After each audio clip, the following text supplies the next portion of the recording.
Trump's advice. I hope that they save the nuclear option for pick number 2, because that's where the fight's going to be. The Democrats don't have a leg to stand on against this guy. It is a great day in America. This is what making America great again is all about. Seriously. I got a shudder down my spine when I thought about this, but I feel like a weight has been lifted off the shoulders of this country. For at least my lifetime and much of my children's lifetime, the 2 older ones are adults for all intents and purposes, they are going to have a Supreme Court that is indeed just. One that interprets the Constitution, the intention of our founders. And thank God for that. It's a great day in America. Did I say that already? Let me repeat that. Anyway. Let me get to my guest right now. He is Hans von Spakovsky with the Heritage Foundation, one of their legal analysts and a frequent guest here on the program. Hans, how are you? I'm doing really well today after exciting news last night. Yeah. I'm feeling pretty good about it myself, I'll have to say. So first of all, your reaction to Neil Gorsuch, obviously you've had a chance to kind of digest the kind of jurist he's been over the past 10 or 12 years. Well, I tell you, for conservatives and for people who believe in the rule of law and applying not only federal law but the Constitution the way it was written, he's like he came out of central casting.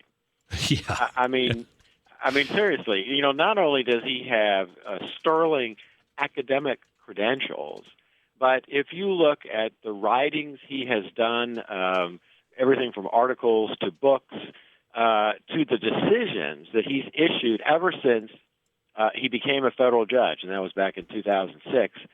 I mean, it's just one decision after another where he makes it very clear that, he believes in judges applying the law, not twisting the law to achieve whatever end that their ideology wants them to get to. In fact, Mark, you may have heard this at the White House.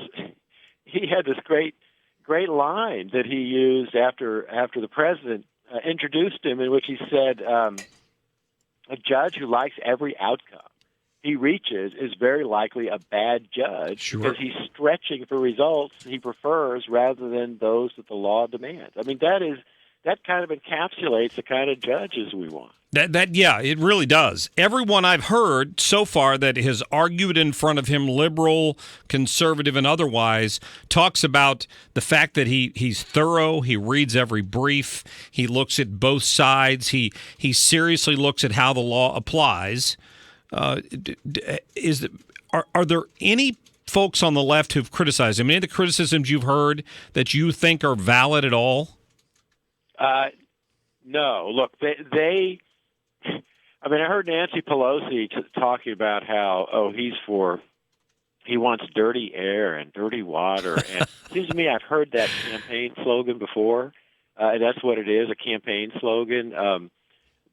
Look, what they're so upset about is that he's actually somebody who is going to interpret the Constitution the way it's written, not create brand new rights out of it the way, unfortunately, the 4 liberal justices on the court. So I made a point just a minute ago before we got you on the air that in my opinion, the Democrats don't have much of a leg to stand on here, except that they're still angry over Merrick Garland. That in effect, what they wanted to do was flip the court. If they could have gotten Merrick Garland in, a moderate liberal, into Antonin Scalia's seat, it would have effectively moved the power to the left in that court. They're angry that didn't happen, and with this pick, I mean, tell me if I'm wrong here. Is it not correct that in the past, presidents have tried to replace the justice with somebody who's at least in the ballpark of the person who left? Well, yeah, politically? That depends on the president and whether they're filling replacing a Democrat or Republican that was nominated. But here it's very clear that Donald Trump wanted somebody who would step right into the footsteps of Justice Scalia, and that's clearly the guy they got. And by the way, look, people should understand he is so qualified and was so uncontroversial that in 2006, when he was nominated to be a Court of Appeals judge, and that's where he serves, 10th Circuit Court of Appeals in Colorado, he not only was he confirmed within 2 months of being nominated, it was done on a voice vote in the Senate, was not a single objection by anybody, including any of the current Democratic senators who are still in the Senate today, who are loudly complaining about him, yet they didn't complain about him back then. Yeah, but poor Dick Durbin has a poor memory. He now can't remember if he actually spoke up and gave his voice approval that day or not. That was the excuse he gave today. He can't remember if he actually said anything when they took the voice vote. Well, certainly they would have heard you if you'd said. I was going to say, if he'd said no, certainly they would have heard him, and there would have been at least one nay, right? Right.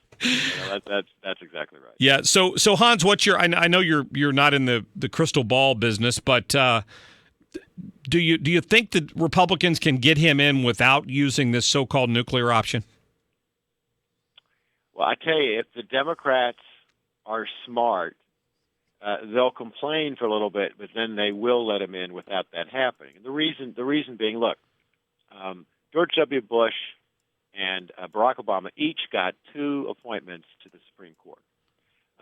The remaining justices on the court, from people like Ruth Bader Ginsburg, who's 83, to other justices who are also elderly. Ruth Bader Ginsburg has been, very ill at times, make it pretty clear that it's highly probable Trump will get a second appointment. And when that happens, there's a pretty good chance that it will be one of the liberal seats on the court. And if the Democrats today force the Republicans to pull what they call the nuclear option, which is to get rid of the ability to filibuster Supreme Court nominees, well, that actually would be great for us, because that means when it comes to Trump replacing, for example, hopefully a liberal like Ruth Bader Ginsburg, they won't be able to filibuster it. They've got some soul searching to do, it sounds to me like. Yep, it's a good point. Yeah, but look, politicos in Washington don't always do the smart and rational thing. Amen. Hans von Spakovsky with the Heritage Foundation. Us direct people to heritage.org. Thanks so much for your time. Sure, thanks for having me. Have a great day. Always good to hear Hans' take on what's going on in the world. Why don't we